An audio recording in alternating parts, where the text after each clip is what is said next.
freue mich auch sehr mit Ihnen, diese Stunde hier verbringen zu dürfen. Es ist für mich auch ein Verrecht für uns. Stefanie ist meine Frau, hat 4 Kinder. Und ich denke, dass es vielleicht auch sinnvoll Karten paar wird, bezüglich uns Leben zu sagen, wenn ich Ihnen über Ehe auch was sagen möchte, was ich sage, was Gott mir auf dem Hut gelegt hat.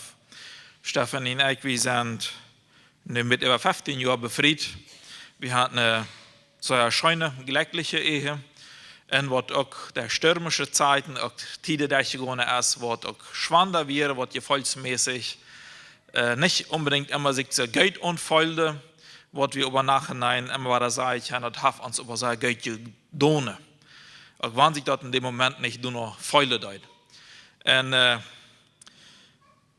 wir leben mit Gott ganz bewusst, auch unsere Ehe. Und uns ist es ein Anliegen, dass einfach unsere Ehe Gott macht ihr. Dass Menschen, die auch seine kennen, wer Gott ist, dass sie durch ihn getroffen wurden und durch eine Freude haben, mit Gott zu leben. Ich weiß, wir sind alles verschiedene Menschen. Gott hat uns alle ganz verschieden gemerkt. Auch unsere Ehebeziehungen, die sind verschieden.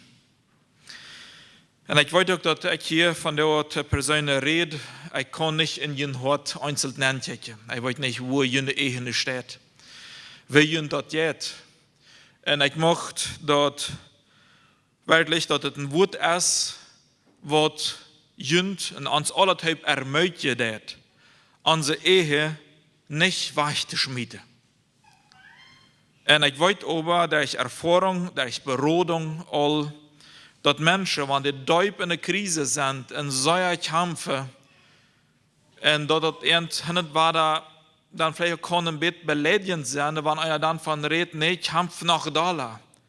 Und das Gefühl sagt, ich kann nicht Dollar. Ich bete darum um Verständnis auch, und dass man anhört, dass die Selbstprüfe auch und jünd von Gott unreden lassen und ermöglichen lassen, dass wir alle wieder auch ermutigt, für Gott und für unsere Ehe du sind. Ich habe diese Notizen an Bildschirm in Deutsch geschrieben, weil ich in Plattdeutsch noch nicht oft geschrieben. Das soll einfach mit helfen, auch, dass ich diese Gedanken mitnehmen kann. Und wenn die einmal verlieren, einen Gedanken, dann kann ich vielleicht schon 3 abgerieben, wenn ihr das dann sein, was da noch geschrieben steht. Schmied deine Ehe nicht weich. Mit dem Untertitel eine Ehebeziehung ist möglich, weiter herzustellen. Auch zum 2. Mal oder auch zum 3. Mal. Wenn wir uns vielleicht mal ein bisschen einen Test merken würde, jeder für uns persönlich, wo würdest du die einschätzen, wie fühlst du dich in deiner Ehe? Bist du glücklich? Oder bist du sehr unglücklich?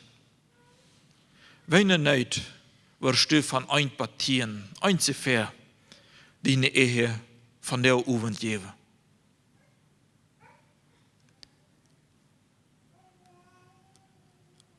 Du brauchst dich nicht schämen, wenn das vielleicht auch eine Lehenheit ist. Natürlich ist es eine große Freude, wenn es eine Hohenheit ist. Vielleicht ein weiterer Gedanke, was glaubst du, dein Neid, was du dir gegeben hast, was trägst du dabei? Ist nur irgendein konkretes Problem in deiner Ehe, woran du vielleicht gesagt hast, und nicht acht oder nähen, wo du te bewegt, dort ist dort anzusteipen. Sind da vielleicht 2 oder 3 Probleme? Vielleicht kann je nicht gut reden in deiner Ehe. Vielleicht fühlst du wenig Verständnis von deiner Ehe früher oder von deinem Mann. Dort vielleicht, wenn du mit den Kindern Tag über Tüß bist und der Mann in Haus kommt und du nicht so richtig bemerkt, was du alles getan hast, und nicht vielleicht noch irgendwas, was getan macht haben, oder was für selbstverständlich nimmt, nicht, dann fehlt vielleicht ein bisschen Verständnis in uns. Oder eine Kindererziehung, eine Intimität, vielleicht rahnt das nicht so, man sich das wünscht. Ich muss sagen, Gott sieht uns, Gott sieht einen jeden Einzelnen und kriegt wird das in unsere Ehe jetzt. Und Jesus sagt in Markus Kapitel 9, 23, was wir zu Anfang einmal lesen deuten, alle Dinge sind dem mählich, dem, der du glaubst. Also alle Dinge. Und wenn uns dann auch im Moment diese verkommt in unsere Ehe, nee, das geht nicht wieder, dann sagt Jesus das immer noch. Alle Dinge sind mählich für dem, der du glaubst. Für dem, was wirklich persönlich an Jesus festhält. Und mir ist es interessant, dass sagt Jesus zu einem Mann, der armen bitten Frau stellt. Der hat seinen mondsüchtigen Jungen, also wie damals eine Krankheit, kann vielleicht was es besegnet gewesen sein, eine was epileptische Anfälle, ähnliche Krankheit. Und der hat ihn nur die Jünger gebracht und die können ihm nicht gesund merken. Und dann kommt Jesus dahin und checkt sich da an, was er ist. Und dann sagt er, Jesus, wenn du kommst, dann halt mich. Und dann sagt Jesus, alle Dinge sind dem mählich, die du glaubst. Und dort denke ich, als in unsere Ehen auch kriegt sie. Je brauchen mir das nicht glauben, weil es ich dort nicht hier sei, sondern weil es Gott dort selbst sagt. Und Gott kennt uns, Gott kennt unsere Ehe, Gott kennt auch unsere Grenzen. Und Gott sagt, alle Dinge sind uns daran mählich. Schmied die Ehe nicht weich. Warum weich schmieden? Was hat das nun so mit uns zu tun? Weich schmieden kann je wie viel im Leben, nicht? Wenn wir eine gaseöse getrunken haben, was tun wir mit das hier, mit dem Buddel? Schmiedet weich. Wenn wir vielleicht irgendwo auf dem Hochzeitsessen vielleicht auch Büte gegessen haben, nicht? Man hat da Isepor, Talasch, und Köffels auch gestaut, nicht? Wir haben das alle gebrückt, nachher schmied wird weich. Telefon nicht, wenn es dann ein paar Jahre geht, funktioniert hat, von der Nacht kann jemand nicht mehr die Pantalla weizen, nicht mehr die Batterie. Naja, was das dann, wenn es dann alle nicht mehr schafft, schmied wir weich, holen uns nicht.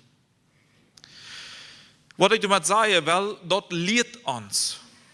Diese Dinge, was wir für menschlich wahrnehmen, die lehren uns, die prägen uns sehr. Und dadurch hat uns das die letzten, ich sage mal, all viele Jahre sehr stark geprägt, dass wir die Dinge, die nicht mehr funktionieren, oder was mir nicht mehr so gefallen, oder nicht mehr immer so gebrochen kann, schmied ich weich. Und ich habe das Gefühl, das habe ich auch mitgenommen in unsere Ehen. Also wenn es mal schwander wird, wenn es mal sehr schwer wird, oder wenn es auch mal kracht und auf einmal auch schreckt, dann sagen wir, das geht nicht mehr. Ich habe mich befreit hierfür und dafür und dafür und dort will ich hin und das geht alle nicht mehr, dann schmiede ich das weich. Und durch diesen Abrieb wollen wir abpassen. Und das Materielle, das haben wir das tun, das haben wir uns das nicht kaufen. Aber eine Ehe haben wir uns niemals nicht kaufen. Eine Ehe für Gott, das schließt wir einmal. Und das ist ein Bundesschluss, was für das Leben lang ist und was Gott sich für uns wünscht hat. Ich habe vier Hauptgedanken. Und der erste ist das Leben von Hiob als unser gutes Vorbild. Ich weiß nicht, wer alle den Hiob aus dem Alten Testament kennt. Das ist ein ganzes Buch im Alten Testament, was Hiob heute und was die Geschichte entwickelt von diesem Mann. Wir wollten nicht kriegen, wann der gelebt hat. Der hat ziemlich lang auch unter der alttestamentlichen Geschichte gelebt. Und das ist ein bisschen eine seltene Geschichte, wenn wir das nur in Betracht nehmen mit Ehe, weil es direkt dort nicht mit Ehe zu tun hat. Aber doch, dort, was Hiob gelehrt hat in seinem Leben, dort sollen wir auch für uns Leben lernen und dort haben wir sehr fern auf unsere Ehe anwenden. Ich sage mal, Hiob hat genug menschliche Gründe, um sich von Gott los zu sein. Wenn wir sich checken, im ersten Kapitel von Hiob, ich werde hier nicht alle lesen, das kann ich dann hier tüß noch lesen, wenn ihr wollt, das Hiob-Buch einmal. Aber in der ersten 4 Vers von Kapitel 1, Du wird Hiob sein glückliches Leben beschrieben. Ja, wer wir nicht glücklich ist, wir uns befrieden, nicht? Wie aller Friede und Säuer. Heu wir ein redlicher Mann. Heu wir ein rechtschaffener Mann. Das sagt in der Bibel, sein Ruf, der wir unbefleckt. Ich selbst kann es nicht mal ganz sagen von mir. Heu wir ein ungesäuner Mann. Heu wir ein Mann, der eine feine Familie hat, der früh ein Kinder hat. Und heu kümmert sich geistlich um seine Kinder. Heu wir gottesfürchtig. Heu hat Freund. Und heu wir materiell ein gesehender Mann. Viel Geld, viel Land, große Häuser. Bloß eines Tages, dann lesen wir in Kapitel 2 auch wieder, traf Hiob das Eingleich. Probleme in Eingleich kommen in diesem sein Leben. Das Mann, was rechtschaffen lebt, was Schmack lebt, traf an diese Dinge. Was passiert? Hiob verlor all das, was er besatte hat. Er ward bestohlen. Räuber kommen seine Flecken an, Stäule am alles. Gewitter schlug sein Feuer dort. Auch durch den Sturm kommen seine Kinder alle zu dort. Und er verlor seine Gesundheit. Und zum Schluss, was Hiob vielleicht auch am meisten getan hat, er verlor die Unterstützung von seiner Früh. Die Früh waren sich, was es war. Er sagte Hiob, lot doch diesen Gott mal los, an den du glaubst. Er distanziert sich von ihm. Aber Hiob deutet nicht. Und dort ist die Hoffnungsbotschaft. Hiob hält an Gott fest. Hiob wir nicht ganz perfekt. Gott muss am Lot ein bisschen eine Lehre nehmen. Aber Hiob hält an Gott, an seinen Glauben an Gott fest. Da wir unerschütterlich sind Glaube. Er hat eine Begegnung mit diesem Gott. Er erkennt auch dort, was er falsch gemacht hat, und dort Buße. Und Hiob kriegt verschmäht. Und einfach trotz dieser Widerwärtigkeiten durch die Hölle und die Kämpfe. Seine Freunde, seine Frau, rührt einmal auf von diesem Glauben. Er schülle am Seele, du hast irgendwas falsch getan und steh dort mal zu. Und aber Hiob stund durch. Und wir lesen dann Kapitel 42, dort Hiob war ganz nie hergestellt worden. Hiob ward nie abgerecht. Er krieg war viel Treu. Er krieg war eine Familie, er krieg Kinder, er krieg war viel haben Geld, viel Lohntag. Und das sagt in der Bibel, Hiob starb, ist er alt, ein ganz Lebenssaat, das halt lebenserfüllt, wir entstorben können. Und das ist das Schönste, ich glaube, dort, was wir im Leben sehen, das Leben. Und die Ehe, das spielt eben eine große Rolle durch. Liebe hier, ich denke eben an das Gespräch, das ich letzte Woche hatte. Eine ältere Tante, 23 Jahre, sagt, ich möchte glücklich sein nach ein paar Jahren, nicht? Ich habe so viele Jahre gelitten. So wenig Glück in der Ehe erlebt. Ich glaube meinen Mann nicht mehr. Aber ich möchte das weiter. Und das wies mir bloß einfach in Bezug auf das Thema, lohnt sich die Kämpfe. Gereicht? Nee, das ist lang nicht immer gereicht im Leben. Auch nicht die stillschweigende Leiden, was vielleicht viele von uns erlebt ist. Wo wir vielleicht nicht weiter wo Hand gehen mit euch. Das sind nicht gereicht. Aber mit Gott, ich habe wieder. Ich war futz ein paar Dinge mehr sagen, ich sei nicht bloß alles schlucken und still sein. Sondern da kann ich bedienen, wenn wir uns Gott aufmerken, dass Gott uns auch wehwiest, wo wir wieder hingehen sollen. Aber Gott macht, dass wir glücklich und freudvoll in unserer Ehe leben können. Den zweiten Gedanke möchte ich einfach sagen, der kann für was tröstend sein. Jede Ehe erlebt Prüfzeiten. Ich glaube, du hast nicht eine einzige Ehe, aber ihr Wort wörtlich niemals ein Problem habt. Wir sind verschieden. Männer und Frauen, die sind all an für sich verschieden. Es ist interessant, nicht? Als wir Novios wären, dann sperrt ihr wieder, wie sie sagen, nicht? Und dann Schatz wieder, sie sagen, wann wir dann mit verschieden wären. Und dann, waren uns dann noch mal mit was euer, dann, wie wir wieder überstellen, was nächstes Weg in irgendwas war, der Schmare vor, dann ging es all war, nicht? Aber das ändert sich ab einmal, wenn wir länger befreit sind, nicht? Wenn wir uns jeden Tag frisch sein. Und ich glaube, wir erleben diese Prüfzeiten. Ich möchte bloß einmal sagen, ein Gedanke ist, durch seine Prüfungen, die einfach auch von Bütten an unser Leben ankommen. Die Angriffe von Satan. Kriegt ist, was ich kurz verteilt habe von Hiob. Dass wir nicht selbst verschuldet, sondern durch hat Satan einfach die Freiheit gekriegt, mal dem Hiob untergerieben. Und das passiert auch in unserem Leben. Ich möchte das mal einmal, wenn wir Storch kriegt, vielleicht mit dieser Thematik arbeiten, dass Gott mir und auch uns in der Ehe, sei mal die Satan gibt uns daran und Gott lässt das tun, sei mal. Und ich habe mir versprochen, alles, was Gott tun lässt, das will ich aus seiner Hand nehmen und auch leben, trauen. Das hilft viel, damit wir unseren Partner nicht kaputt spielen. Und das ist, was passiert. Aber dann habe ich auch sehr viele Angriffe, die aus uns Fleisch kommen. Und das ist wichtig, dass wir das nicht dahin unterkriegen, dass wir so tun, nicht rein alle Schuld schieben. Weil es jetzt auch dass man sagt, vielleicht, naja, ich sehe mit Gott ganz okay, aber ich komme mit meinem Ehepartner nicht klar. Und dann stimmt das irgendwann nicht.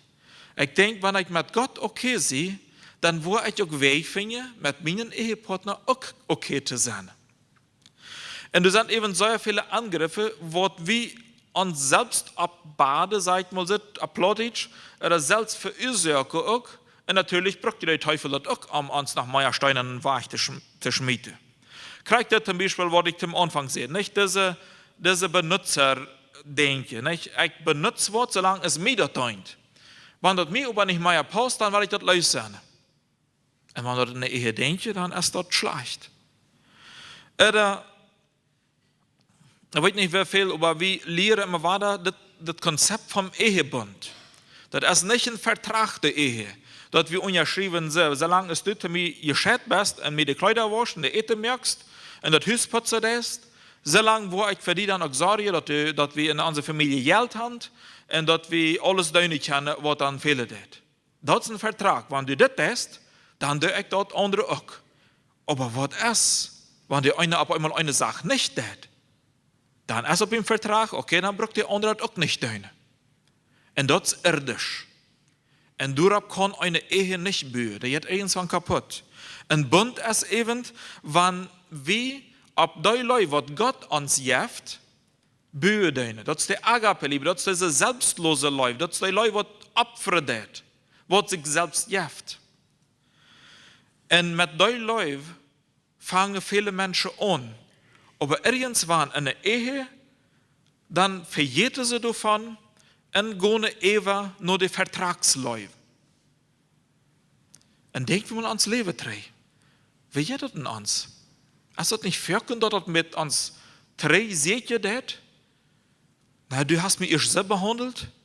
Ich war die auch gestartet. Ich war die nur auch meine kalte Schulterwiese. Und dann fängt eine Reiberei an. Und dann haben wir uns immer wieder im Sinn reipen, ich will selbstlos leben. Das bedeutet wiederhole ich, nicht, dass wir bloß alles unflutig nun fähig, aber dass wir mit einer Leute antworten, wenn wir uns auch im Moment nicht geläuft fühlen vom Partner. Und natürlich immer weiter darüber reden.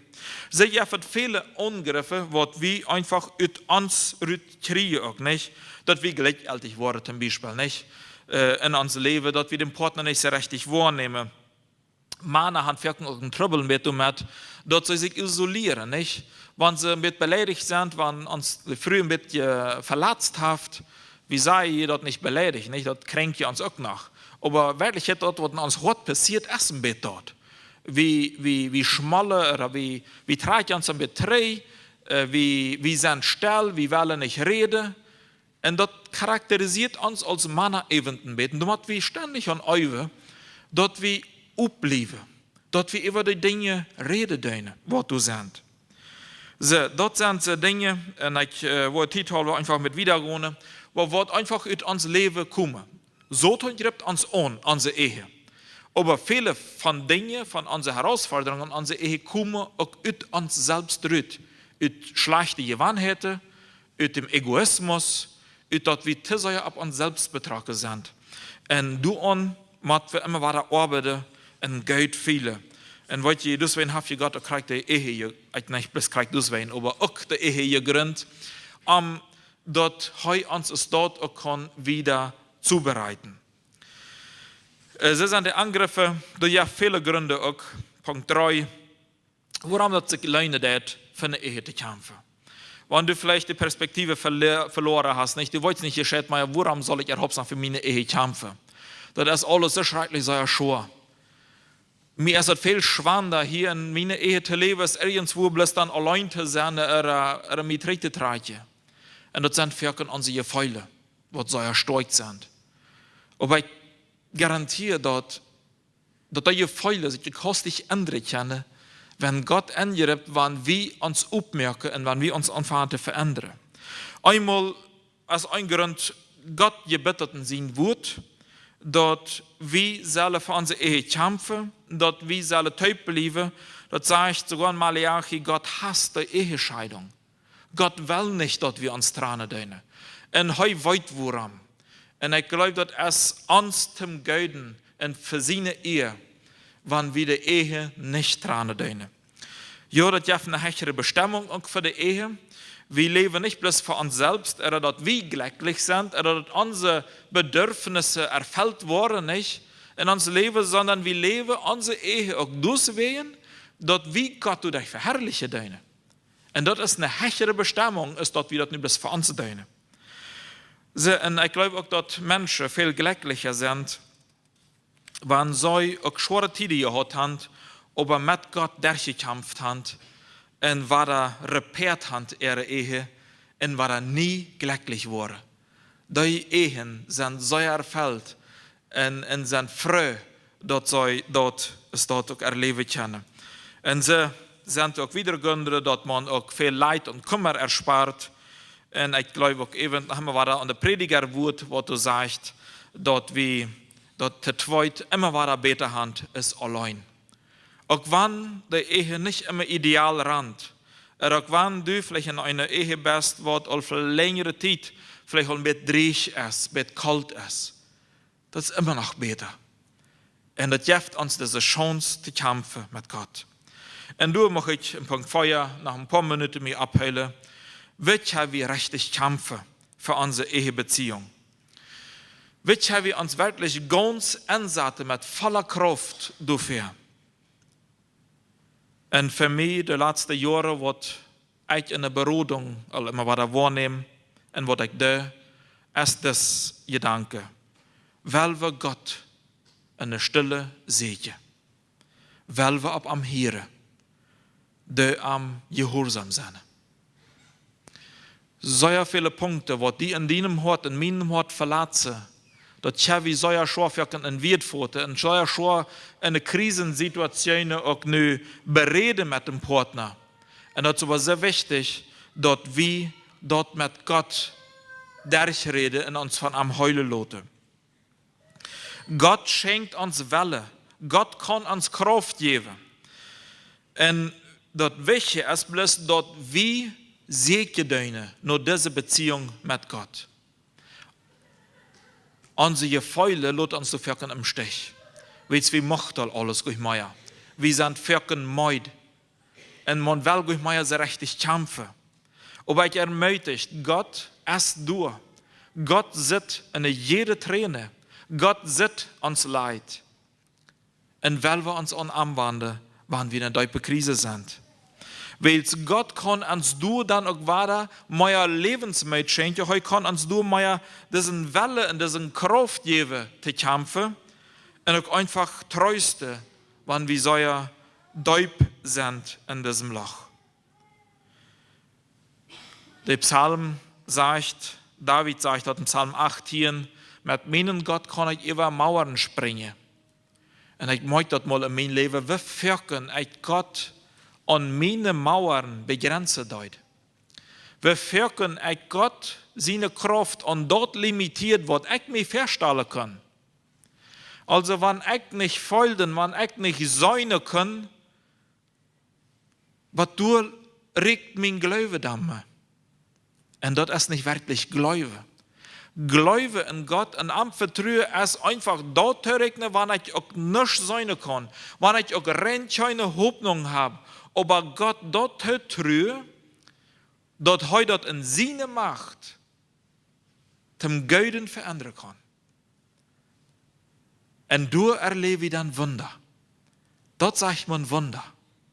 Was diese Säuerstoff erleben. Natürlich, unser ganzes Leben ist ein Wunder. Aber du möchtest wieder kriegst du Säuer in unserem Leben, wenn wir dort für unsere Vorstellung all erhobst nicht mehr sein können. Und wenn du dann was passiert. Weißt du, und dann ist es so wichtig, wenn einer dann auch nicht mehr Läuft oder Zuneigung, Freude hat für einen Mensch. Wenn dort Wunder passiert, das ist wirklich göttlich. Dass einer sich war nie hingeben kann und nie schatzelieren kann, die Person. Zweitens ist es wichtig, wenn wir uns mit ganzer Kraft ansetzen wollen, nachdem wir diese nahe Beziehung mit Gott sehen, dass wir eine Selbsterkenntnis, eine Demut wachsen dürfen. Als Menschen, wir wurden geboren und wir sind eben sehr ab uns selbst bedacht. Check mal ein Baby, nicht? Und das darf das auch. Das darf schreien, wenn das nach so, ich sage mal, ein Jahr ist, nicht? Und dann wird die Mutter all interpretieren in die Vater, was das will, nicht? Bloß, wenn wir gerade wurden, dann soll sich dort entwickeln. Und ich stelle fest, wie als Erwachsene, wie schreien auch nach Firken Ram und hoffen, dass uns Partner das soll weiter, was wir meinen. Und du yellt das nicht mehr. Baby, jo, da darf schreien, und dann weiter der erste Maltbrück, oder der Wingelfall ist, oder das irgendwas weiter, oder das kein Teen war, der kommt, oder Gase haft nicht, und weiter gucken, was das alles noch jaft. Aber wenn wir erwachsen wurden, dann müssen wir miteinander reden. Dann darf wir nicht mehr schreien. Und wir dürfen nicht erwarten, dass die anderen immer alles interpretieren, was wir versichert, sondern dass wir da ganz konkret ein Wert vorstellen. Bloß dort braucht das für uns Demut.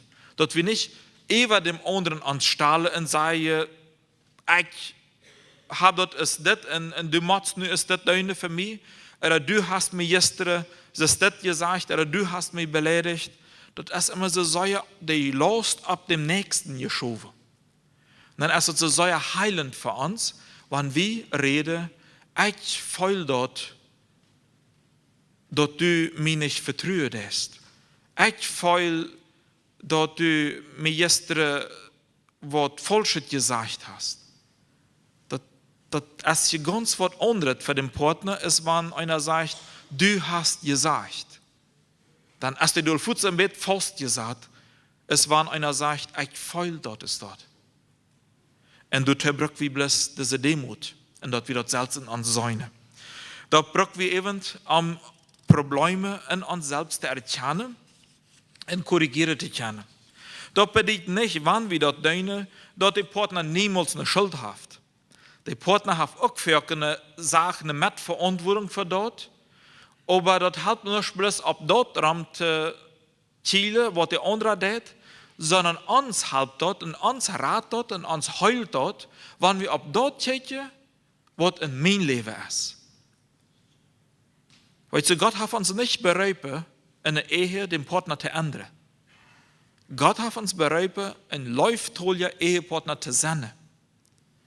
Der Läuf ist die stärkste Macht in der Welt. Und wenn du und wenn ich wirklich ein läuftolliger Ehepartner sehe, ich glaube schon jemand, was Gott sagt, kann dieser Läuf stehen. Dort ändert den Partner mit. Ohne dass wir viel sagen. Aber das ist eben wichtig. Wie ändern uns? Auch wenn wir für eine große Probleme vielleicht beim nächsten sein. Wie können wir uns anfangen? Und ich möchte dann auch wieder sagen, weil wir uns entscheiden, trotz Storchen, Wader, Wind, nicht? Also ein Wind wird uns in jenen erst durch die Hölle und für die Ehe zu kämpfen. Dort ist vielleicht aus alle möglichen Gründe, sich voneinander zu trennen, statt sich zu vergeben und voneinander zu lernen. Wenn wir nicht stehen, kommt dort miteinander Leben auf einmal sehr hastig im Eheleben. Aber wir können ganz bewusst investieren und dann kommt unser Ehetyp. Ich habe hier 2 Bilder mit abgenommen. Kannst du vielleicht mal ein bisschen weggehen, ich habe das mit von verjährte. So. Das ist für mich einfach eine feine Darstellung. Die meisten von uns wollen ja niemals hier tun haben, weil wir wohnen hier alle so im Chaco und weit auf am Meer. Aber das Surfen. Und das ist ein Bild, wo die Wahl ganz über den Mann all ist, was du surfen hat. Und das heißt, das sind die besten Momente für den Surfer, wo die in diesem Tunnel vorkommen.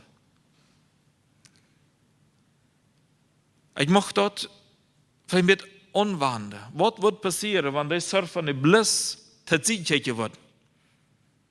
Hinter sich wird Deutschland, durch haben das wurde all Typ geproselt. Und ich mach hier war, ich war nicht an kriselt das hier alle. Heute checkt drüt. Hat auch das andere Bild noch mitgebracht von der Sonne hängen. Und ich denke, dort ist der Knackpunkt in unserer Ehe, wenn wir mal uns in seine Wahl befinden. Wie viele vielleicht hier ist eine große Wahl, die überkommt uns nicht. Du hast vielleicht eine Kälte in unserer Ehe aufgrund von einem bestimmten Timer. Und ich fühle all, was das war, das kommt. Und dann entscheide ich mich, wie brauche ich diese Wahl, was da kommt. Check ich rüt, ab die Sonne, ab Gott, und heil fast an das Ziel, und surf ab diese Wahl, sei mal brück dort, du recht zu wachsen geistlich, du recht zu wachsen auch in meinen Charakter, und in meine Leiterschaft, vielleicht als Mann oder auch als Frau, als Hausfrau. Check ich nu bliss ab die Wahl, und werde mich überall. Und ich möchte, dass wir immer rütchecken ab das Licht. Auch wenn die Wahl unheimlich groß ist, wenn wir positiv ab Gott checken, dann können wir das für nutzen, um lange ein Glück zu fahren, ein Bosig zu fahren, und viel Erfolg im Leben zu kriegen. Ja, gefühlsmäßig hat mir können war da überstell beloten. Und dann erstmal war er abgestohlen und irgendwann waren in den Krisel rütgekommen durch, nicht? Und sie geht verholt, und dann war er wieder. Aber scheine es hier, wenn man dort einfach, du kannst durchchecken. Und diese Wahl brücke das. Und uns nicht auflenken lassen, von wie groß das hinter uns ist. Weil wir nicht lassen, dass die Probleme in unserer Ehe zu uns Gott wurden. Ich sage das sehr bewusst. Wenn wir bliss auf unsere Probleme checken, dann verlieren wir sehr schwind unsere Perspektive. Dann checken wir nicht mehr ab Gott. Dann checken wir bloß auf das Problem. Und wir haben hier so schön gesungen, Gott ist viel gerade als unsere Probleme. Und du musst wir lernen, durchzuchecken. Deswegen kriegt das erste Punkt auch nicht, dass wir an Gott festhalten. Ich komme zum Schluss. Ich möchte mitmerken, das ist Gottes Gnade, wenn wir eine gesegnete, glückliche Ehe haben. Das ist ein Geschenk von Gott. Und wir dürfen Gott dafür danken. Und zweitens, das braucht aber auch große Hingabe von uns Menschen. Dass wir diese gesegnete Ehe erleben dürfen. Das braucht große Hingabe. Und das fordert uns rüt. Wie würde vielleicht wirken, wenn wir ein euer Problem haben, jeden ein Geschenk kriegen von Gott, so hier ist ein Geschenk und dein Problem ist ganz gelöst. Und wir können wieder im Leben gehen. Aber in Ehe Gott, der das selten, wenn es bei mir steht, sondern heu will mit uns Typ gehen. Wir erkämpfen uns dem Sehen.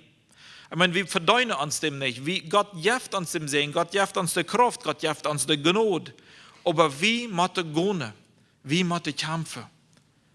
Und das ist unsere Aufgabe. Das ist eine Frau, wenn wir hier über reden, schmied die eine Ehe nicht weich. Wer ist da, was weich schmieden kann? Schmied Gott unsere Ehe weich? Niemals. Wer hat die Möglichkeit, eine Ehe weich zu schmieden?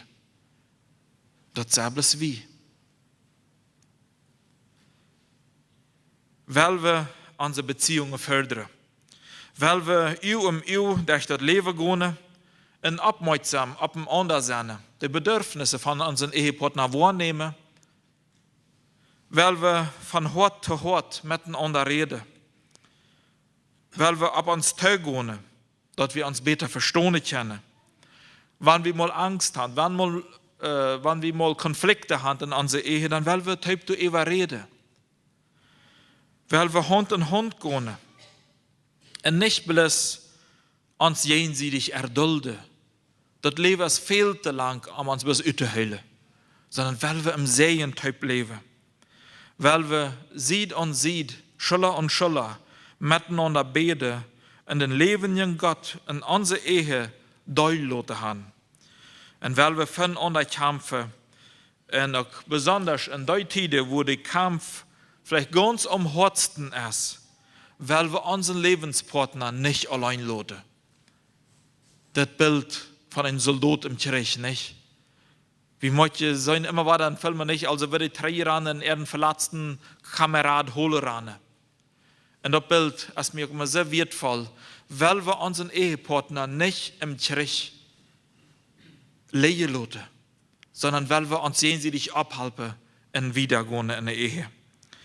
Paulus sagt, 1. Korinther, mit diesen Gedanken muss ich schließen, sieht wachsam, steht fest im Glaube, sieht en Schlote, en Storch, bei allem, was je deine, lotjend van de Leib leiden. En ik denk, wer dort leeft, die wordt immer weiter mit Gott, uit de Krise weiter uitvingen, die wordt seine Ehe nicht waschmieten brücken, sondern die, en da brückt sie besitzt keiner, aber die wordt dort nicht deine, sondern die wordt wieder an Gott festhalten, und an der Leib zu seinem Partner und wiederleben.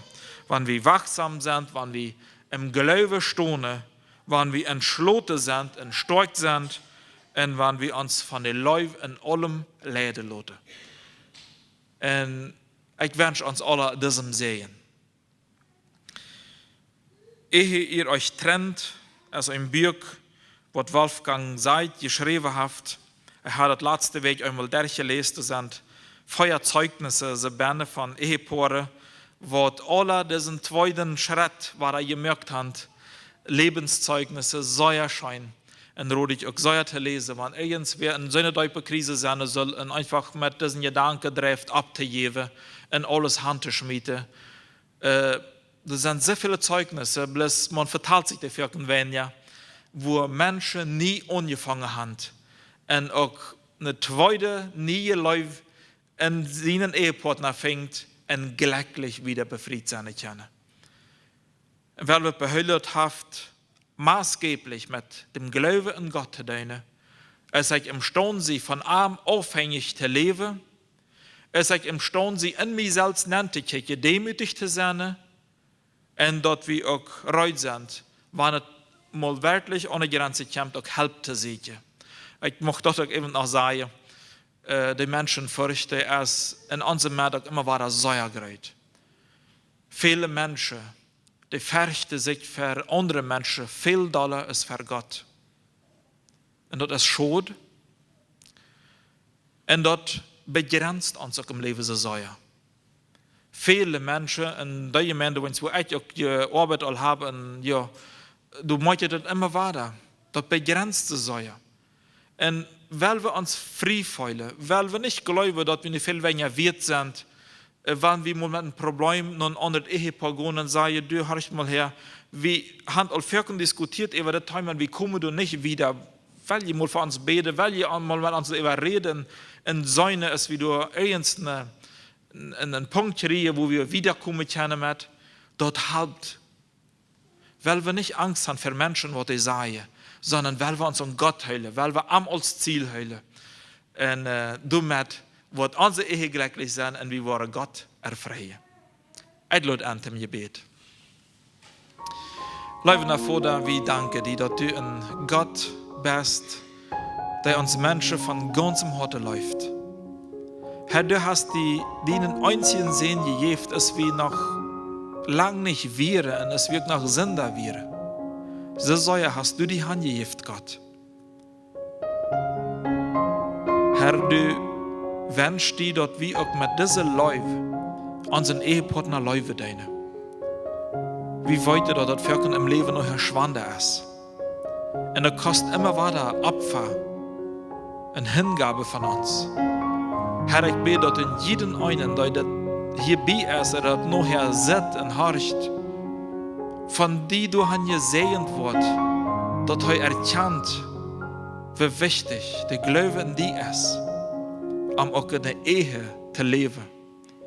Wie wichtig das ist, dass wir eine Selbsterkenntnis wachsen dürfen, dass wir selbst in uns Nenntchen demütig sind und dass die Fehler auch stunden, die selbst in uns sind, und dass wir uns Partner nicht kaputt zielen, vielleicht, dass wir selbst mit ihnen Problemen nicht klarkommen. Herr, wenn du irgendeine eine Ehe ist, was am Rand steht, kaputt zu gehen, machst du Hoffnung geben, machst du Licht geben, Gott, und nie Anfang. Und die ist Hoffnung, Gott, und du sagst, Jesus, für dem, der du glaubst, ist nicht unmöglich. Und darum beten wir. In deinem Namen, Jesus. Amen.